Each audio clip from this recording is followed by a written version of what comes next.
আরে মুখ্যমন্ত্রী, আপনাকে আমরা যখন ব্যর্থ মুখ্যমন্ত্রী বলি তখন আপনি আমাদের উপর রাগ করেন। একবার দেখুন আপনার ঘরে। ব্যর্থ মুখ্যমন্ত্রী? শুধু তো ব্যর্থ মুখ্যমন্ত্রী বলেননি, আরো অনেক কিছুই বলেন আপনারা।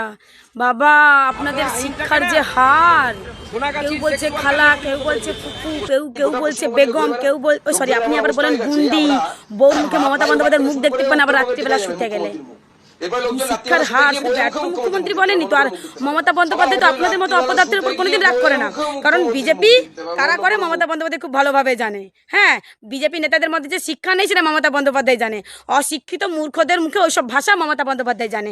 সেই জন্য আপনাদের উপর রাগ করে না, মমতা বন্দ্যোপাধ্যায় তাদের ওপর রাগ করে, তার জনগণের ওপর। মা তো তাই সন্তানদের উপর রাগ করে, কারণ মা তো সব অভাব পূরণ করে দেওয়ার পরেও তার সেই কিছু কিছু সন্তান আপনাদের মতো অশিক্ষিতদের ভোট দেয়, তো সেই কারণের জন্য মমতা বন্দ্যোপাধ্যায় একটু আফসোস করে। আর একটা কথা মশাই, অভিষেক বন্দ্যোপাধ্যায়কে নিয়ে এত সমস্যা কেন ভাই? আপনারা করুন। অভিষেক বন্দ্যোপাধ্যায় যদি এত ফ্রিতে মানুষকে পরিষেবা দিতে পারে, আপনারা কেন পারছেন না?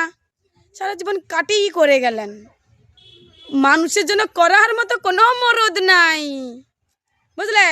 কোনো হিম্মত নাই, সৎ সাহস নাই। ওই জনগণের ট্যাক্সের টাকা দিয়ে একমাত্র মমতা বন্দ্যোপাধ্যায় কাজ করে দেখাতে পারে। কেমন?